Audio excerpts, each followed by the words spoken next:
Yo, what's up, family? Before we start the video, please leave a like, subscribe, and share to any and everyone that you can. Just so you know out there a little bit more. With that being said, let's get right into the video. Alright, how y'all doing? I hope y'all doing good. If you're new here, welcome. If you're not, make sure to take your shoes off before we come announce an NBA play-in tournament. Night 1 was absolutely phenomenal. This game, an overtime thriller, one of the best games of the year, 127-126. Charlotte Hornets prevail and they move on to the next round. And then the next game after this saw Portland Trail Blazers go on the road and beat the Phoenix Suns, and their reward for doing that on the road is playing the San Antonio Spurs in the first round. But in this game, of course, a lot of scoring, 126-127. There was a lot of good sets, a lot of good actions. And as the game wore on and it became crunch time, like in the fourth quarter and in overtime, the set started to get simpler, but it's just, hey, we need our guys to make plays. We're going to hunt matchups and our guys have to take us home, and that is what happens. But there's always things to break down. So if you don't know, I am a Celtics fan if you haven't been around my channel. And one thing that I've learned with the Celtics over these last couple of years is you can tell a lot about their offensive intentions going into a game based on the first possession, right? So with Miami all year, it's been drive. They want to drive you one-on-one and puncture the defense to either score or make plays for others and force the defense to react. Then they'll play off that. So here for the first play, the Heat have Andrew Wiggins. He's going to Iverson cut. An Iverson cut is when somebody's on one wing and they're going to use two screens, which are usually across the free throw line. So ideally, in most cases, Khalil Ware will be right here, but I think he's up here because he's about to come set this screen. But an Iverson cut is when somebody's on one wing, they use these two screens across the free throw line to cut to the other wing. So Andrew Wiggins is going to loop around right here. Then he's going to use those two screens and get over there. Now, it looks like the Heat are going to go to Spain pick and roll. Spain pick and roll is a back screen on the on-ball screeners, man. We'll, of course, talk about this later, as the Heat did use this again as the game went on. But Tyler Hero just ends up replacing right there to the top of the key. And again, this opens up their drive. So they have Brandon Miller. This help right here. He's at the three-point line. He's nowhere. There's no gap help right here for Davion Mitchell. So he's driving. Good job by Concanipple. But then he gets the ball out to Tyler Hero. He drives. He gets an open layup. He just doesn't hit it. With Khalil Ware in this drop, the Miami Heat are going double big. LaMelo Ball, Brandon Miller, Concanipple. Even though 2 or 3 of those guys did not shoot well, what they're going to do when Khalil Ware is in the action, they're going to take advantage of his drop, right? So they're going to get LaMelo to get these pull-up threes. But this, they go to blind pick. So blind pick action is a dribble handoff under a high playing or denying defender. So we see Tyler Hero is on LaMelo Ball right here. We see Brandon Miller was trying to get this pass to him, but you see Tyler Hero, he's looking right here. He's in this passing lane. So what you have to do right here for this to initiate blind pick, somebody has to flash under this defender right here. So you see Moose, he's going to come up right here under Tyler Hero. The pass is going to go to Moose, and then now it's under Tyler Hero. So now he has no way to get back to this, and a floater by LaMelo. All right, so we got 2 really good plays by both teams here. The Miami Heat, in the first quarter especially, they did a lot of zipper zoom action for their slob plays. Slob is just an acronym for sideline out of bounds. So Khalil Ware is taking the ball out on the sidelines. Don't know why this clip is cut, but you can clearly see Andrew Wiggins is setting this screen on Moose. Bam kind of started either here or here, and he was going to zipper up towards the top of the key. I'll show an example of that on the screen. But the zoom action is an off-ball screen for somebody to go get a dribble handoff. So after Bam comes to the top of the key off the zipper, right, Davion Mitchell is setting this off-ball screen. Tyler Hero is going to jet all the way over here so he can get this handoff from Bam Adebayo. Right there, you see how much space that creates. This creates Moussa Diabate also in the drop, so he's not up to the level. He can't switch. Panoy step by Tyler Hero draws 3 defenders. Great pass to the corner for Khalil Ware, and he knocks it down, who was phenomenal in this game. So the Hornets, after that, they're going to come down and run flex action. Flex action is a screener action that's been out for like since the 1970s, been around basketball for a long time, and it's a 2-part action. So you see the ball gets into Concanipple. The first part of the flex action is, of course, the flex screen or the flex cut. This flex screen is this screen that moves about to set for Brandon Miller is for somebody in the corner or the short corner. This screen along the baseline, this guy is ideally going to cut baseline, or he can also cut this way. If this guy is the primary action or the primary option on this play, he can either hunt the screeners man, or of course he can just go right here and get a layup. But this is not what the Hornets are focused on in this play. Again, it's a 2-part action. Now the screener part, right? Moussa Diabate was just the screener, and after the flex screen, there's a pin down screen. So after the flex screen, the guy who just set the flex screen is going to come out off a pin down. Now I was really confused at first seeing Moussa Diabate come out this, because out of all the flex screens I've seen over my years of watching basketball, it would be a guy like LaMelo Ball or Brandon Miller or Concanipple coming off this pin down, because it's a guy that's coming out to shoot shoot or to handle the ball. But they have Moose coming out here, right? Which was interesting. But it's all to mask this zoom action. So this is gut zoom. When you hear the word gut in basketball, it's just when somebody cuts from under the basket or near the paint or under the basket to go to the top of the key and get a dribble handoff. So we also talked about zoom in the last play. Zoom, of course, off ball screen for somebody to come get a dribble handoff, but he's just coming from under the paint. So that'll be gut zoom right there for Brandon Miller. They don't get a bucket on this play, but this is just really good action. Brandon Miller gets into a sweet spot, just the long arm by Khalil Ware right there, being able to guard the roller, but Moose does wedge for position there. All right, so we get a clearer look at the zipper zoom right here. Again, zipper screen, somebody setting that pin down screen for somebody to zip all the way up to the top of the key. We got Bam getting up to the top of the key, and they go right back to that zipper zoom again, off ball screen for somebody to go get a dribble handoff. Tyler Hero gets an easy look. All right, sure, we're going to have a shallow cut by LaMelo Ball. He's going to shallow cut this. A shallow cut is when somebody cuts under a rolling or like a pick setting teammate right here. So we have Diabate setting the screen. The Hornets do this so much where a guy goes under the pick and roll right there, and it just creates, it usually creates so much havoc. But you can see this time that he actually hits Khalil Ware right there.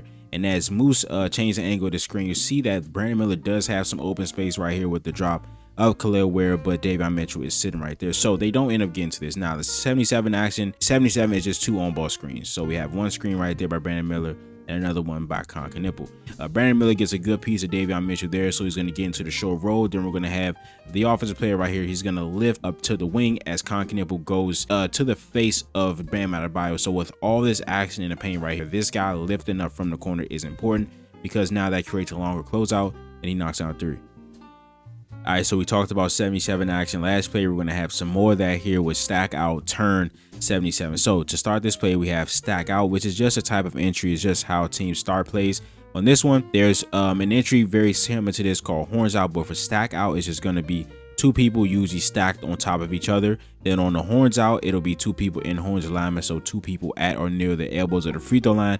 But the same thing happens on both entries. Just somebody setting the screen for somebody to outcut to either wing. So it's going to be this pin down screen by Ryan Kalkbrenner. Brandon Miller can either outcut to this wing or come all the way out to this wing, which is what he's going to do. So we talked about the 77 action, of course. That is just 2 consecutive on-ball screens, but the turn comes from Sion James literally turning into the first screen, and Kalkbrenner is going to be the second screen right here. So he's going to turn into the screen. Tyler Hero can't get in position in time to be right there, and Brandon Miller comes off the first screen, comes off the second screen, knocks down 3. All right, so we talked about the Spain pick and roll for the Miami Heat at the beginning of the video, but here is them actually running. So again, Spain pick and roll is a back screen on the on-ball screener's man. So you're going to see Bam, he's the on-ball screener right here. Then we're going to see eventually after this screen, we're going to see Norman Powell. He's going to jet over here, and the on-ball screener's man is Moussa Diabate. So Norman Powell's going to set this back screen for the on-ball screener's man. He's going to cut to the rim after this guy sets the back screen. He's going to come out to the 3-point line, but look at how good this back screen is by Norman Powell. Completely stops Moussa Diabate in his tracks, and Bam gets fouled because he was wide open. And you can just see how important communication is on defense. Moose had absolutely no way of knowing that this was coming, and then after the foul, he's going to tell his guys, hey, we need to be communicating and talking. All right, so the Hornets going to use that stack out entry again. They got Ryan Kalkbrenner stacked on top of Grant Williams.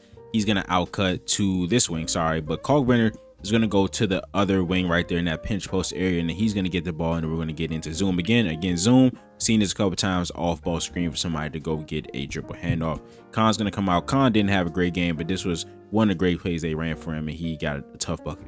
All right, so you're going to see Davion Mitchell who's going to point to Khalil Ware, telling him to go over here, and Miami here are going to run a beautiful stagger twirl set. So stagger is named after staggered screens. Staggered screens are 2 of the same off ball screens with just a little bit of space in between them. So you see Norman Powell setting the screen. You see Khalil Ware is about to set the second screen. The usual aim of this is for this guy to come off both of the screens, but the stagger twirl comes from right. So we're going to have Norm, again, he's the first screener. Khalil is the second screener. The twirl is literally how it sounds. Andrew Wiggins is going to twirl the first screen, then he's going to become the first screener. Then Norm Powell is going to come off the second one right there. So Andrew Wiggins twirls the first one, he becomes the first one, then Norm Powell is going to come off the second one. He's going to curl that and get a floater. All right, so something that was really prevalent in this game and became even more prevalent as the game dwindled down and it was really crunch time was mismatch hunting through the post. So the Miami Heat was doing that with Jaime Jaquez at the end of the game, and of course we're going to see it right here with the Hornets. So you see Davion Mitchell is on Knippel, Norman Powell checking a guy at the top of the key right here, right? You're going to see Charles E, right? He's going to tell Conklin to go up towards Norman Powell so they can force this switch. Now, Davion Mitchell is on a much bigger, stronger player, stronger offensive player, and he's going to get into the post. You see, Amazon Prime even has that advantage right here in a tough floater with the offhand. And this video is about offense, but I just could not help to include this stretch, this sequence from Khalil Ware, man. Just going up with the go-go gadget arms right there, just plucking the ball out of the air, and it's so valuable. Like, blocking shots already is a valuable thing, but when you can get the possession for your team and it immediately turns into 2 points, that is super valuable. But we're going to get back into the offense here. So the Hornets are going to go to stack out flip flare. Of course, we've noted the stack out entry move stacked on top of Brandon Miller. He's going to set the screen so he can outcut to this wing right here. So he's going to go over there. That's the stack out. Then we're going to have the flip right there by Brandon Miller. Then the flare screen. A flare screen is an off-ball screen, usually in between the passer and the recipient. So it's not always going to be like a perfect line right there, but as Conklin was going to pass the ball to where Brandon Miller needs to be, you're going to see that Moose is right in between. Well, I can just fast forward a little bit right there. See, in between right there. So Brandon Miller's going to catch the ball. This is a good defensive possession by the Miami Heat, but again, Khalil Ware just erasing that, and he gets the possession, fires it up to Jaime Hawkins, and he gets Wiggins for another 2 points. All right, so here Miami Heat go back to Spain pick and roll, and they get something else off it. So again, on-ball screen, but we got the back screen on the on-ball screen. This man Kalkbrenner in that drop right there. Now, the last play, we saw a great back screen by Norman Powell, but we weren't able to get the other layer of that, or the last layer of that play, which is the back screener coming out to the three-point line because Bam got fouled so quickly, right? So this back screen is set on Kalkbrenner. Khalil Ware is going downhill, and Tyler Hero is also going downhill, right? So the defense is gonna, everybody on defense goes to them. But after the back screen, like I said, this guy's gonna go out to the three-point line as this guy rolls and as this guy is going to the paint. And since everybody goes to the paint, that leaves Davion open for three.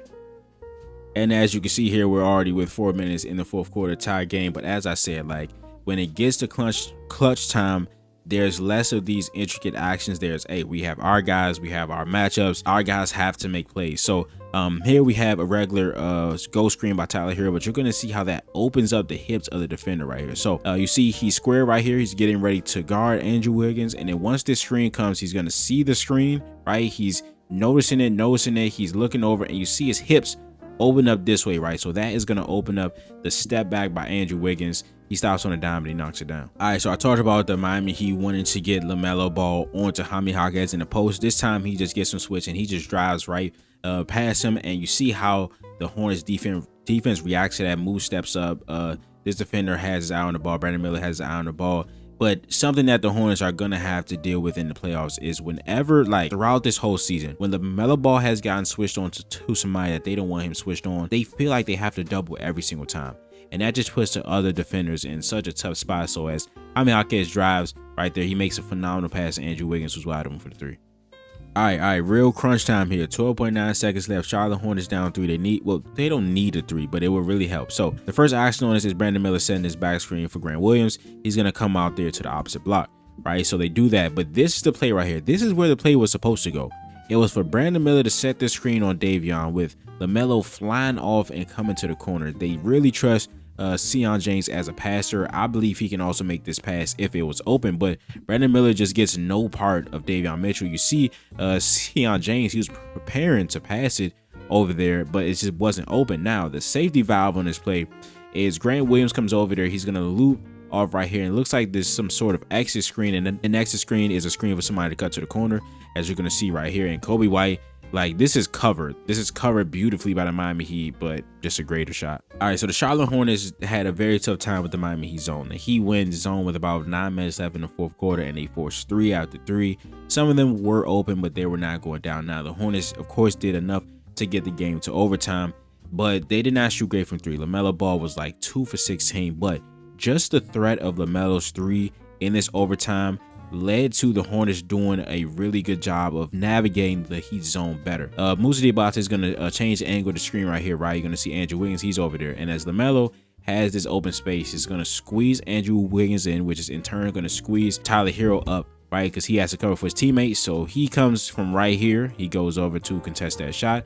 Pass goes to Brandon Miller. Tyler Hero has to be right there. And that leaves a man open in the corner.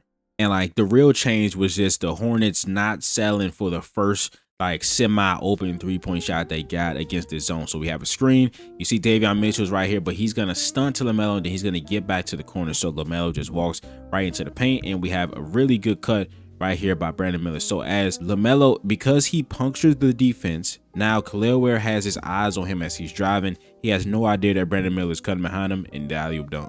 All right, here the threat of LaMelo's pull-up is going to squeeze in the defense again, but first we're going to have a very important Varejao screen by Moussa Diabate. So a Varejao screen is when the screener comes up to one side of the defender, and then at the last second they're going to flip or change the angle of the screener. You're going to see what this does to Khalil Ware here. So as Moose comes up to this side of the screen, Khalil Ware is going to start to communicate, right? So he's probably saying screen right, screen right, screen right. But as Moose hears that, he's going to change the angle of the screen. Now, what this does to Khalil Ware, right? So he's on this side of the screen, like he's playing defense as the screen is coming this way. So if the screen was coming the way that he thought it was, right here, LaMelo would be dribbling right into him, and then he's in perfect position to be in that drop coverage, right? But with Moose flipping the angle of the screen, he now has to move a little bit quicker to get over there. And with LaMelo putting two hands on the ball, Andrew Wiggins also comes over because LaMelo has ample space to take this pull-up because Khalil Ware had to come over and then guard LaMelo ball. The quick pass by LaMelo ensures that there's a lot of space on this closeout. When there's a ton of space on a closeout, there's a high possibility for somebody to jump at a pump fake, right? So he has to do a reckless closeout because he was behind, and we got a good finish. And I talked about it, man. This when it's clutch time, offenses don't really run that smooth. Our players got it. They got to take us home. And the Charlotte Hornets offense was not very fluid at the end of this game, but you got a guy on LaMelo Ball, he got to get it done. And that was particularly the case with their freelance offense when they were just going down and having to do something for themselves. But when there was an ATO opportunity for Charles Lee, he usually drew up something pretty good. But look at all this space that they have right here for LaMelo Ball. So we got Kobe White all the way back here. They have to have a defender right there to, of course, accompany that, right? But they're gonna have offensive player go out to the corner, so that takes out somebody else, right? They're gonna have this right here from Brandon Miller. LaMelo Ball is gonna curl him right here. Now the point of this is for LaMelo to get the ball right here so he can immediately just turn to his right hand, and he can do that. So he comes off, gets to the top of the key, and you see even before he kicks the ball, he's already curling. He's all hey, this guy's he's incredible, but he's not angling his body this way. He's angling his body this way. So as soon as he catches the ball, he can just get all to his right hand right there, and no rim protection at the rim for Miami, and he lays it in, and a great block to finish the game.